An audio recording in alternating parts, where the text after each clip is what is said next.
Olá, espero que todos estejam bem. Muito bem-vindo ao canal Princípio OrgBR. Eu sou Samuel Cunha e nós estamos fazendo um ensino profundo do Evangelho de Jesus Cristo segundo Mateus. Você sabia que todos os dias no Brasil 120 pessoas morrem vítimas de brigas no trânsito? Quero usar essa estatística para fazer uma ilustração. 2 motoristas batem seus carros em um acidente de trânsito. O primeiro se chama José e ele é cristão. O segundo se chama Antônio e ele não tem religião. O conserto do carro do Antônio ficou em R$6.000 e o conserto do José em R$4.000. Como o culpado pelo acidente e pela batida foi o Antônio, José, naturalmente, solicita a ele o ressarcimento do conserto do seu próprio carro. Mas Antônio se recusa a pagar. Neste cenário, o que Jesus faria? Durante esse vídeo, nós vamos descobrir qual é a opinião de Jesus e a solução para essa situação. Quero ler com você Evangelho de Jesus Cristo segundo Mateus, capítulo 5, versículo 33 ao 48. Sermão do Monte, a verdadeira justiça, parte 2. Outro sim, ouviste que foi dito aos antigos: não perjurarás, mas cumprirás os teus juramentos ao Senhor. Eu, porém, vos digo que de maneira nenhuma jureis, nem pelo céu, porque é o trono de Deus, nem pela terra, porque é o escabelo de seus pés, nem por Jerusalém, porque é a cidade do grande rei. Nem jurarás pela tua cabeça, porque não podes tornar um cabelo branco ou preto. Seja, porém, o vosso falar sim, sim, não, não, porque o que passa disto é de procedência maligna. Ouviste que foi dito: olho por olho e dente por dente. Eu, porém, vos digo que não resistai ao mal. Mas se qualquer te bater na face direita, oferece-lhe também a outra. E ao que quiser pleitear contigo e tirar-te a túnica, larga-lhe também a capa. E se qualquer te obrigar a caminhar 1 milha, vai com ele 2. Dá a quem te pedir, e não te desvies daquele que quiser que lhe emprestes. Ouviste que foi dito: amarás o teu próximo e odiarás o teu inimigo. Eu, porém, vos digo: amai a vossos inimigos, bendizei os que vos maldizem, fazei bem aos que vos odeiam e orai pelos que vos maltratam e vos perseguem, para que sejais filhos do vosso Pai que está nos céus, porque faz que o sol se levante sobre maus e bons, e a chuva desça sobre justos e injustos. Porque se amardes os que vos amam, que galardão tereis? Não fazem os publicanos também o mesmo? E, se saudardes unicamente os vossos irmãos, que fazeis demais? Não fazem os publicanos também assim? Sede vós, pois, perfeitos, como é perfeito o vosso Pai que está nos céus. Essa primeira parte do Sermão do Monte, Jesus está ensinando sobre a verdadeira felicidade, depois sobre o verdadeiro propósito e agora sobre a verdadeira justiça. Jesus já deixou claro para os seus seguidores que nós somos o sal da terra e a luz do mundo e que a nossa justiça deve ser muito superior à justiça dos religiosos da época, que era marcada especialmente pela hipocrisia e por uma justiça orgulhosa. Já falamos no vídeo anterior a respeito do homicídio, do adultério e do divórcio. Hoje nós vamos falar sobre juramento, vingança e ódio. Do versículo 33 ao 37, Jesus usa como referência o mandamento presente na lei de Moisés que diz: não perjurarás, que significa não jurar falsamente. E Jesus está mostrando aqui, como ele disse anteriormente, ele está dando essa aplicação e esse exemplo, que ele não anula esse mandamento, que ele não anula esta palavra de Deus presente no Antigo Testamento. Pelo contrário, ele eleva ela. Então, se no Antigo Testamento e pela tradição dos religiosos, a verdade era extremamente exigida apenas sob juramento, agora Jesus ensina os seus seguidores a falar a verdade, independente se está sob juramento ou não. Então, quando a gente avalia isso, no Antigo Testamento, os juramentos deviam ser feitos em nome de Deus. E o Beacon faz um comentário interessante que eu gostaria de citar para você. Os itens acima eram substituídos como uma forma de subterfúgio para não se dizer a verdade. Esse foi um comentário do Beacon. Então, por exemplo, jurar pelo céu, jurar pela terra, jurar pela cabeça ou por Jerusalém, era uma maneira que os religiosos encontraram para poder escapar da verdade e poder ali contar uma mentira e falar uma mentira, mesmo jurando. Então, haviam pesos e níveis de juramento. Então, Jesus aqui está ensinando que com os seus seguidores, isso não pode acontecer. Os seus seguidores devem ser marcados por sempre dizer a verdade. Por isso que ele disse que não faz sentido realizar juramentos. Tá certo? Então, Jesus ensinou que a boca fala do que o coração está cheio. Isso está em Mateus capítulo 12, versículo 34. A justiça superior está na transformação do coração, pois assim a boca passará a falar boas palavras. Então, nessa justiça de Jesus, não é a justiça que primeiro resolve a questão das palavras. Não é este o ponto. Jesus quer a transformação de coração. Esta é a mensagem principal que está aqui no capítulo 5, na verdadeira justiça.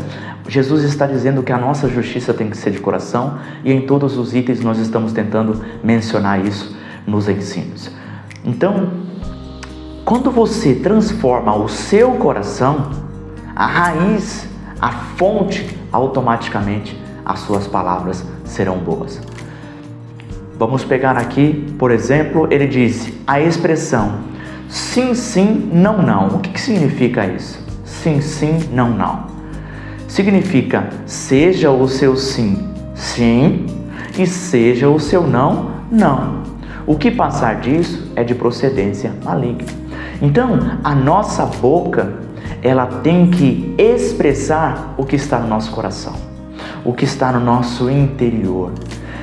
As nossas palavras não podem ser sim, sendo que no nosso coração, a nossa mente ou o nosso pensamento sabe que é um não. Nós não podemos dizer com a nossa boca um não, sendo que o nosso pensamento e o nosso coração sabe que é um sim. Esta é exatamente uma mentira, e Jesus está tratando deste caso, tá? Então, quando a nossa boca fala o que não corresponde a algo do nosso coração, nós estamos sendo hipócritas, nós estamos sendo mentirosos e, como esse texto aqui diz, diabólicos, procedência maligna, tá? Portanto, Jesus não anulou o mandamento sobre jurar falsamente. Ele não anulou a mensagem que estava no Antigo Testamento, mas ele elevou a exigência. Devemos sempre falar a verdade que está no coração, pois Deus sempre está presente quando nós falamos. Gostaria de aproveitar essa oportunidade que estamos falando sobre um pecado de jurar falsamente ou uma mentira e fazer uma seleção de textos que estão presentes em toda a Escritura que falam a respeito da diversidade de pecados pelas palavras. Jesus ele ensinou que de toda palavra ociosa dita pelos homens terão de dar conta no dia do juízo final. Eu fiz essa seleção na tradução NTLH e que eu gostaria de citar para você. Primeiro, a respeito da mentira, um texto que está em João 8,44. Quando o diabo mente, está apenas fazendo o que é o seu costume, pois é mentiroso e é o pai de todas as mentiras. Agora falando sobre difamação, por exemplo, fofoca, falar mal, falso testemunho ou julgamento precipitado. Êxodo 23:1. Não espalhe notícias falsas e não minta no tribunal para ajudar alguém. Provérbios 6, do 16 ao 19. Existem 7 coisas que o Senhor Deus detesta e que não pode tolerar: a língua mentirosa, a testemunha falsa que diz mentiras e a pessoa que provoca brigas entre amigos. Olha, Jesus falou muito sobre isso aqui, vimos isso no vídeo passado. Provérbios 11, 13. O mexeriqueiro espalha segredos, mas a pessoa séria é discreta. Tiago 4, do 11 ao 12. Meus irmãos, não falem mal uns dos outros. Quem fala mal do seu irmão em Cristo ou o julga, está falando mal da lei e a julgando-a. Pois, se você julga a lei, então já não é uma pessoa que obedece à lei, mas é alguém que a julga. Deus é o único que faz as suas leis e é o único juiz. Só Ele pode salvar ou destruir. Quem você pensa que é para julgar os outros? Esse é um texto bastante forte. João 7, 24. Parem de julgar pelas aparências e julguem com justiça. Bom, então, difamação, acabamos aqui. Agora vamos falar sobre descontentamento. Por exemplo, murmuração, reclamações e gritarias. Filipenses 2,14. Façam tudo sem queixas nem discussões. Olha aqui, versículo prático. Números 14, 27, o próprio Deus está dizendo assim: eu tenho ouvido as reclamações dos israelitas. Até quando vou aguentar este povo mau que vive reclamando contra mim? Se você já leu essa história, sabe que a grande maioria deles não entraram na terra prometida por causa da murmuração, da reclamação e desta rebeldia, tá? Veja como é sério as palavras. Efésios 4, 31. Abandonem toda a amargura, todo ódio e toda raiva, nada de gritarias, insultos e maldades. Olha isso. Agora vamos falar sobre opressão, que hoje em dia é muito comum, assédio moral, bullying, dentre outros tipos de opressões, tá? Efésios 6, 9, falando sobre senhores e escravos. Donos de escravos, tratem os seus escravos também com respeito e parem de ameaçá-los com castigos. Olha isso. Lembrem que vocês e os seus escravos pertencem ao mesmo Senhor que está no céu, o qual trata a todos igualmente. Muito bom pegar isso e aplicar para os nossos dias. Provérbios 26, 18 e 19. Quem engana os outros e diz que é brincadeira é como um louco brincando com uma arma mortal. Olha que figura de linguagem interessante. Provérbios 10, 23. Para o malvado, fazer o mal é divertimento, mas a pessoa sensata encontra prazer na sabedoria. Agora vamos comentar em quinto lugar palavras que estão relacionadas com a lascívia, palavrões, piadas e comentários indecentes. Efésios 5, 3 e 4 diz assim: vocês fazem parte do povo de Deus. Portanto, qualquer tipo de imoralidade sexual, indecência ou cobiça não pode ser nem mesmo assunto de conversa entre vocês. Não usem palavras indecentes, nem digam coisas tolas ou sujas, pois isso não convém a vocês. Pelo contrário, digam palavras de gratidão a Deus. Olha que texto prático, leia depois melhor na sua Bíblia. Efésios 4, 29 também diz: não digam palavras que fazem mal aos outros, mas usem apenas palavras boas, que ajudam os outros a crescer na fé e a conseguir o que necessitam, para que as coisas que vocês dizem façam bem aos que as ouvem. Olha isso. E por último, em sexto lugar, palavras relacionadas ao orgulho, como se exibir ou realizar bajulações, tá? Veja o que diz a respeito especialmente dos elogios. Provérbios 27, 2. Ninguém elogia a si mesmo, se houver elogios, que venham dos outros. Salmos 12, 2 e 3.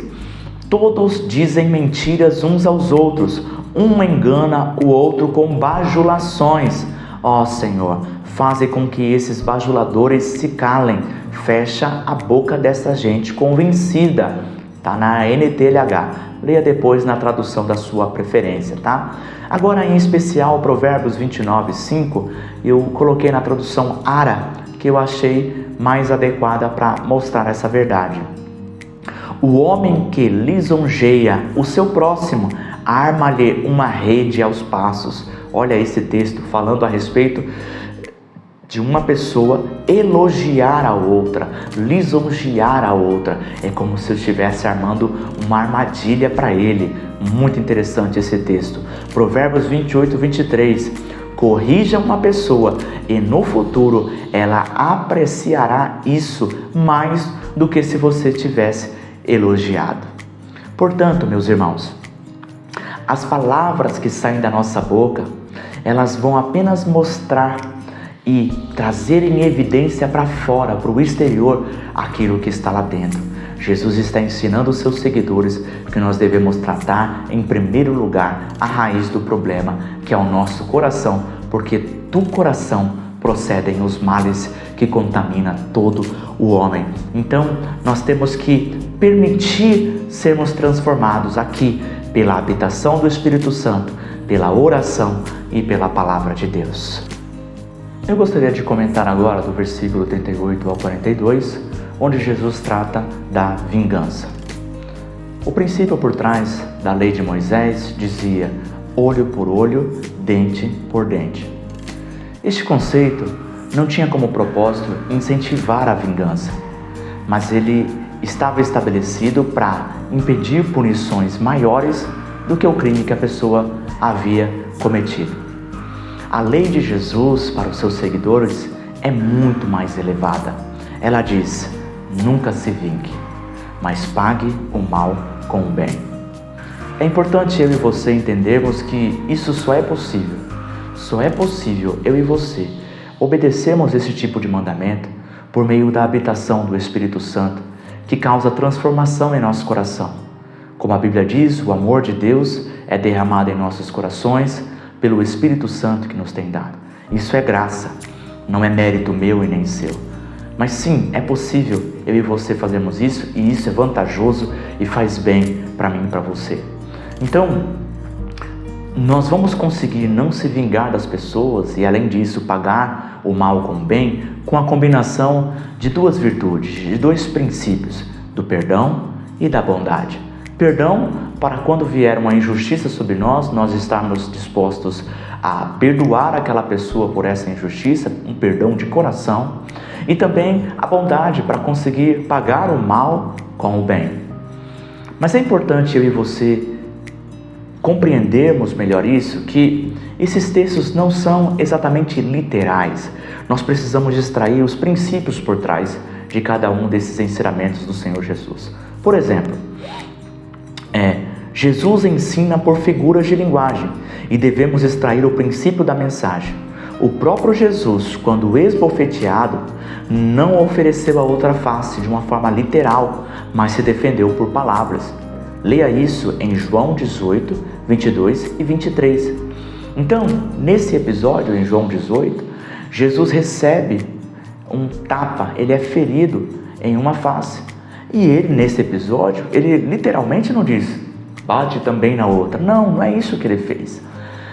Ele se defendeu. Leia lá o texto e você vai compreender melhor. Ele diz, por que você está me ferindo? Que mal eu fiz? Então, quando nós pegamos essa ação de Jesus e esse ensino de Jesus, nós podemos concluir que isso não é literal. Isso é uma figura de linguagem. O princípio, a mensagem por trás que Jesus está querendo descrever para mim e para você é um espírito pronto para perdoar, é um espírito generoso, é um espírito para não se vingar, não retribuir nenhum tipo de agressão ou injustiça, não pagar o mal com o mal. Então, esta é a mensagem genérica, esta é a mensagem, esse é o princípio por trás desse ensinamento de Jesus, tá? Os exemplos citados aqui por Jesus são injustiças comuns até nos nossos dias de hoje. Por exemplo, Agressões, ele disse, bater na face direita oferece à esquerda. Então ele está querendo falar a respeito de agressões. Processos jurídicos, quando ele diz, se pleitear contigo, tirando a túnica, dele também a capa. Esta é uma figura da época para mencionar processos jurídicos nos nossos dias. Abusos no trabalho, se pedir para você caminhar uma milha, vai com ele 2, isso é um tipo de abuso. Transações financeiras, que ele fala a respeito de empréstimo. Então, o ensino não é um incentivo à covardia ou a proibição a defender-se. Não é um incentivo. Jesus está ensinando para eu ser covarde ou para eu nunca me defender. Vamos pegar, por exemplo, um caso de uma mulher que está sofrendo violência doméstica pelo seu marido ou vice-versa. Isso não é uma motivação para você não se defender, mas para você não retribuir e também não guardar essa mágoa no seu coração, porque senão o seu mal vai ser pior. Já não basta as agressões. Se você ficar magoado com aquela pessoa, além do machucado no seu corpo, você ainda vai ter uma dor, um peso pior no seu coração, porque a mágoa, ela não faz bem. O perdão é bom para você. A bondade é boa para você, tá? Então vamos prosseguir aqui. Dá a quem te pedir. Essa expressão dita por Jesus no versículo 42, não nos ordena a dar a qualquer pessoa aquilo que ela deseja, pois desta forma poderíamos prejudicá-la. Devemos dar a ela o que ela mais precisa. Devemos dar não o que ela mais deseja. Esse é um comentário do Risby, que é bastante esclarecedor, porque nós lemos esse texto de uma maneira literal, nós podemos imaginar que todo mundo que estiver, por exemplo, em um farol, em um trânsito, pedindo, nós somos obrigados a dar. Se alguém, aparentemente, ou de uma maneira muito clara, está em um farol e você vê que é um viciado em drogas, que é um dependente químico, será que você está agindo com amor, dando um dinheiro para ele? Se nós quiséssemos, seria muito melhor nós oferecermos uma ajuda de uma clínica de recuperação, ou talvez dar um pão com água, ou ajudar aquela pessoa com um alimento, do que dar um dinheiro na mão dela, porque isso vai ser mais prejudicial do que um benefício. Então são apenas exemplos que eu e você temos que pegar essa mensagem e aplicar na nossa vida diária, tá? Não podemos ter uma compreensão errada desses ensinamentos para não aplicar e acabar prejudicando a nossa própria vida e o nosso próximo, tá? Então ele não está dizendo para você dar para quem te pede, mas ter um coração disposto, ter um espírito generoso, agir com um amor inteligente, tá? O Spurgeon fez um comentário a respeito disso, que ele diz: não devemos incentivar a ociosidade nem a mendicância. Então, não adianta uma pessoa que ela não quer trabalhar e eu me disponho a todos os momentos ir lá e socorrer esta pessoa. Será que eu estou fazendo bem para ela? Eu estou incentivando a ociosidade e a mendigância. Não é esse o princípio que Jesus ele está ensinando a mim e a você. Mas aquela pessoa que ela está passando por uma necessidade e você conhece ela é um irmão seu, então tenha um coração disposto a ajudar e a colaborar. Talvez aqui se encaixaria aquela mensagem de Paulo que ele diz: primeiro os domésticos de casa. Então, nós ajudamos os da nossa comunidade, pessoas que estão sempre conosco. Neste cenário é expressamente proibido eu e você termos um irmão na nossa comunidade que está passando necessidade, que está sempre conosco, e nós fechamos a nossa mão e fechamos nosso bolso para não ajudar. Aí estaremos agindo com avareza e não com perdão, não com bondade, tá? Então, portanto, Jesus ensina a nunca se vingar, a ter um coração disposto a perdoar e a pagar com bondade as maldades que foram feitas contra nós. Então eu e você temos que pegar este ensino e poder ter um coração transformado. Não pense que por você aceitar a Jesus, a sua vida vai continuar a mesma. Você precisa ter um coração transformado com o amor de Deus. Quero comentar agora do versículo 43 ao 48, onde Jesus trata sobre o ódio. A ordenança de amar ao próximo está presente em Levíticos 19, 18, mas a expressão odeie ao seu inimigo não existe no Antigo Testamento. Amar a família, os amigos e quem fala bem da gente é fácil. Jesus eleva a sua lei dizendo que seus seguidores irão amar até mesmo os seus inimigos. Como nós vemos aqui, provavelmente os fariseus interpretaram o próximo como sendo apenas pessoas que nos fazem bem. Inclusive, a famosa parábola do bom samaritano foi uma resposta à pergunta: quem é o meu próximo? Então já havia no Antigo Testamento um mandamento para nós amarmos o próximo, um mandamento de nós agirmos com bondade e com perdão para com o próximo. Mas os religiosos, os fariseus, os escribas interpretavam esse próximo de proximidade, aquelas pessoas que são os nossos parentes, que fazem parte da nossa mesma nação. Então esses eram os próximos que eles interpretavam. A parábola do bom samaritano, Jesus vai responder que próximo é até mesmo um judeu e um samaritano, que eram arquirrivais, que eram inimigos naquela época, um ajudando e fazendo bondade com o outro. Então próximo é aquelas pessoas que estão precisando da minha ajuda. Então Jesus deixa claro aqui a sua lei maior, a sua lei superior, uma lei do coração, um amor do coração, tá? Vamos lá. Jesus ensinou que o amor deve ser de todo o coração, alma, entendimento e força. Isso está em Marcos 12, 30.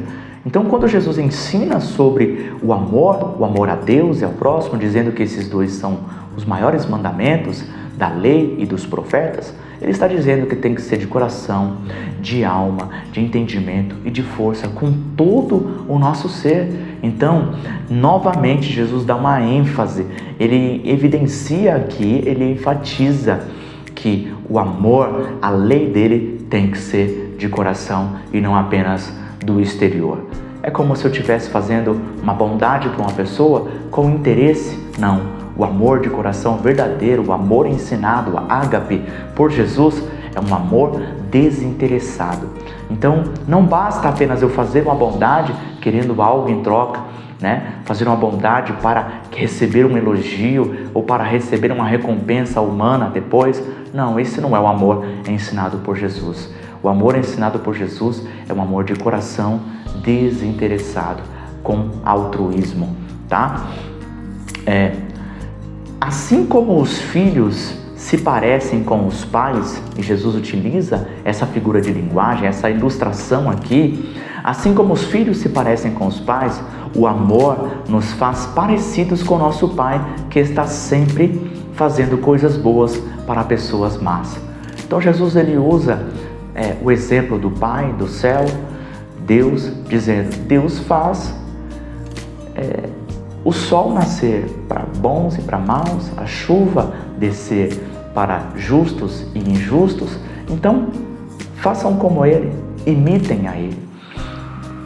Amem o seu inimigo para que vocês sejam filhos do vosso Pai que está no céu. Ou seja, essa figura, obviamente não é um filho biológico, não é literal isso, mas filho no sentido de que filho se parece com o pai. Normalmente, de uma forma biológica, o filho ele vai ter as características do pai, a cor de pele talvez, a altura, o cabelo, o rosto. Você vai olhar no rosto do filho, olhar no rosto do pai e vai falar: esse filho se parece com aquele pai. A maneira com que eu e você, espiritualmente falando, podemos se parecer com o Pai ou com Jesus é nós praticarmos o amor, obedecermos a palavra. Assim nós vamos estar imitando a Deus e seremos os seus filhos, tá? Então, Jesus, em poucas palavras e de uma maneira extraordinária, ele resume todo esse capítulo 5 da felicidade, do propósito e da justiça. Ele resume com o seguinte texto que eu quero repetir com você: sede vós perfeitos, como é perfeito o vosso Pai que está nos céus. Esse é o versículo 48, o último versículo desse trecho, onde Jesus ele resume. A verdadeira felicidade, o verdadeiro propósito e a verdadeira justiça estar em ser filho de Deus, o imitando e amando como o nosso Pai. Jesus, de uma maneira muito extraordinária, bela, poética, ele resume tudo que ele está ensinando lá nas bem-aventuranças, no verdadeiro propósito e na verdadeira justiça, ele resume apenas com essas poucas palavras. Nós temos que ser perfeitos, como o nosso Pai é perfeito. Vamos imitar a Ele, vamos ter uma vida semelhante a dele. Talvez sempre fazendo uma pergunta simples: o que Deus faria em nosso lugar em tais circunstâncias? Vamos tentar aplicar esses ensinamentos de Jesus com um exemplo prático. Um acidente de trânsito. 2 motoristas batem seus carros em um acidente de trânsito. O primeiro se chama José e ele é cristão. O segundo se chama Antônio e ele não tem religião. O conserto do carro do José ficou em R$4.000, o do Antônio em R$6.000. Como o culpado pelo acidente foi o Antônio, José pede o ressarcimento do conserto do seu próprio carro, no valor de R$4.000. Mas Antônio se recusa a realizar o pagamento. O que Jesus faria nesse cenário? José tem 3 opções que são comuns na vida do brasileiro que passam por essa situação. Eu quero ler essas 3 situações com você. Na primeira opção, José recorre à justiça própria, ameaçando Antônio e forçando-o a fazer o empréstimo em 12 parcelas para quitar sua dívida. Nesse caso, a atitude de José em ameaçar Antônio foi motivada por uma combinação de orgulho, ódio, vingança e raiva. Antônio também terá os mesmos pecados no coração toda vez que pagar uma parcela no empréstimo. Qual é a probabilidade de haver paz entre eles? Julgue você mesmo. Agora vamos para um plano B? Na segunda opção, José recorre à justiça de terceiros. Ele não resolve com a mão, ele deixa outra pessoa resolver.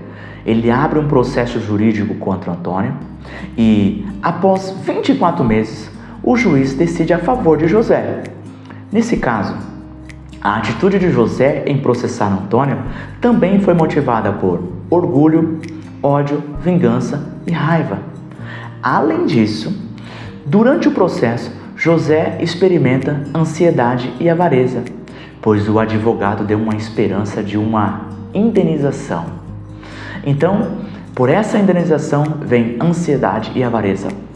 Termina logo esse processo, eu quero um dinheirinho a mais, uma renda extra. Antônio terá os mesmos pecados no coração. Antônio, por ser processado por José, vai sentir ódio, vai sentir raiva, vai sentir orgulho, vai sentir raiva no coração contra José. Qual é a probabilidade nesse segundo cenário de haver paz entre eles? Julgue você mesmo. Na terceira opção, José recorre à justiça de Deus. Ele oferece descontos e parcelamentos. Como Antônio insiste em não pagar mesmo assim, José faz uma coisa surpreendente. Ele envia uma mensagem para Antônio dizendo: eu te perdoo os 4.000, porque Deus me perdoou de 6 bilhões de reais. A atitude de José foi motivada por amor, não mais por orgulho, ódio, avareza, não, mas por amor. Além disso, como vai ficar o coração de José? Ele vai sentir paz, ele vai se sentir livre, ele vai se sentir feliz. E depois disso, ele vai passar a orar ao seu Deus, pedindo ajuda para consertar o próprio carro. Certamente, Antônio ficará impressionado com essa atitude, reconhecendo que somente alguém com Deus no coração pode agir assim. José cumpriu a ordem do Senhor Jesus que diz: assim brilhe a luz de vocês diante dos homens, para que vejam as suas boas obras e glorifiquem o Pai de vocês que está nos céus. Mateus 5,16. Lembra desse versículo? Qual é a probabilidade nesse terceiro plano, no plano C, nessa terceira opção, de haver paz entre José e Antônio? Eu creio que muito alta e muito superior na primeira e da segunda opção.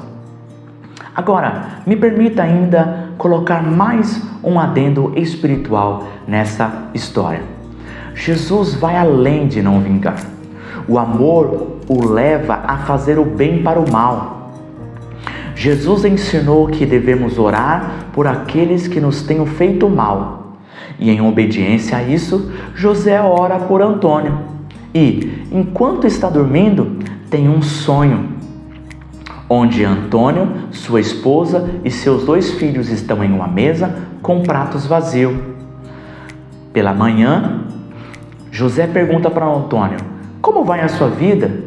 E descobre que ele está passando por dificuldades financeiras e também está tendo pensamentos suicidas. José então ajuda a consertar o carro de Antônio, além de ajudar ele com a alimentação nesse momento difícil. Na época de Jesus, a capa era um item mais essencial do que a túnica. Lembra do versículo? Se quiserem pleitear contigo e tirar a sua túnica, dele também a capa. O que José está fazendo aqui, ajudando Antônio, é como se ele estivesse dando também a capa. Após um tempo, Antônio se converte ao cristianismo, tornando-se um grande pregador do evangelho. O sofrimento, nessa história, era um propósito de Deus. O amor venceu. Vamos agora para a aplicação. Muitas pessoas acham que ser cristão é apenas fazer uma oração de confissão e continuar vivendo a mesma vida. O verdadeiro seguidor de Jesus Cristo vai ter o seu coração transformado pela habitação do Espírito Santo para obedecer, renunciar e perseverar na verdade, na fé e no amor. Pecados como o homicídio, o adultério e a mentira começam no coração. E essa é a raiz que deve ser tratada com oração e disposição.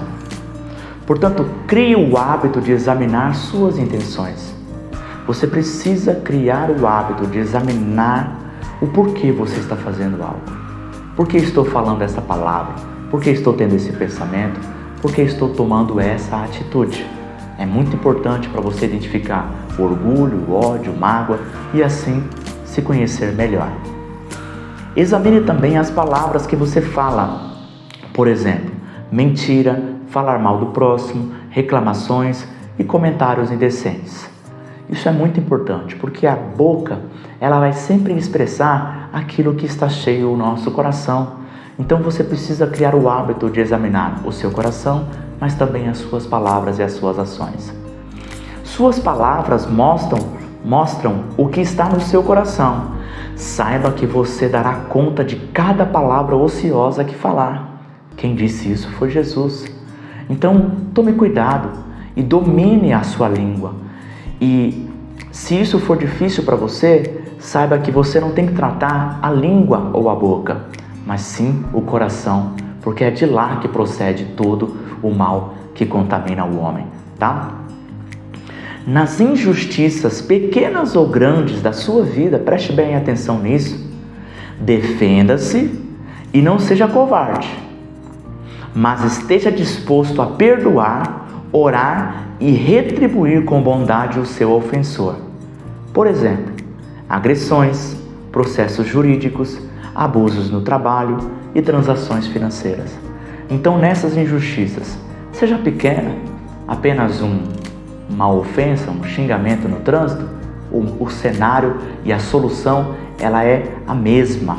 Perdoe e haja com bondade, retribua aquela agressão com bondade. Mas também em cenários assim, grandes, como por exemplo, um abuso sexual, ou alguém que matou alguém que você ama, como agir nesse cenário assim tão difícil, a solução vai ser a mesma. O perdão, ele é bom para você. Se você não perdoar o seu ofensor, você vai ficar em um ciclo infinito de sempre sentir novamente aquele dano. Então, se você sente raiva daquela pessoa por uma injustiça que ela fez para você, se você não perdoar ela, você vai estar sentindo novamente em um ciclo.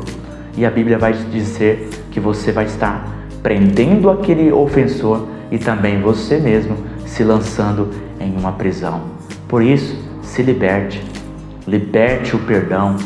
Não fique magoado e sempre que você tiver a oportunidade, haja com bondade com o seu ofensor, tá?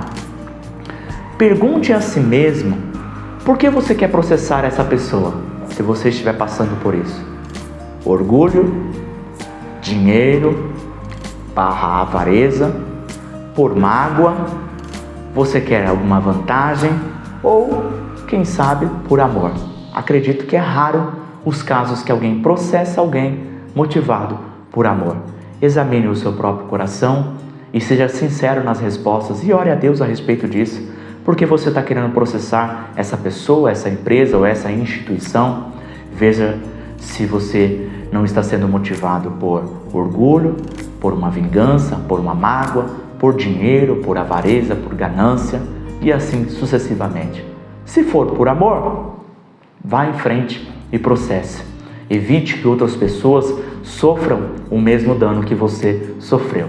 Mas seja sincero com o seu coração, tá? Pra gente, estamos quase encerrando.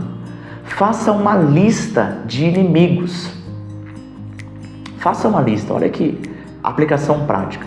Faça uma lista de inimigos. Pessoas que você não consegue abraçar com um carinho mútuo. Essa é uma aplicação fácil e prática. Faça uma lista na sua mente ou em um papel com caneta de pessoas que você não consegue abraçar, seja porque você tem mágoa dela ou ela tem mágoa de você. Se você não consegue abraçar alguém com um carinho mútuo, é sinal de que essa pessoa é seu atual inimigo, tá? Então, faça essa lista. Depois, ore a Deus sobre isso, perdoe e reconcilia-te depressa, tá? Não perca tempo, não deixe para amanhã. Ainda hoje, se reconcilie com esta pessoa. Você vai ver que, além de você estar obedecendo, renunciando à sua natureza má, e você vai estar cumprindo a palavra de Deus, você vai ver que isso é bom para o seu coração, é bom para o seu corpo, é bom para a sua mente. A verdadeira felicidade, o verdadeiro propósito e a verdadeira justiça está em você ser um filho parecido com o seu pai. Se você quer experimentar isso na sua vida diária, faça uma pergunta simples: o que Deus faria? Que Deus possa abençoar você nessa jornada de conhecimento da palavra de Deus. Fique com Deus e um forte abraço.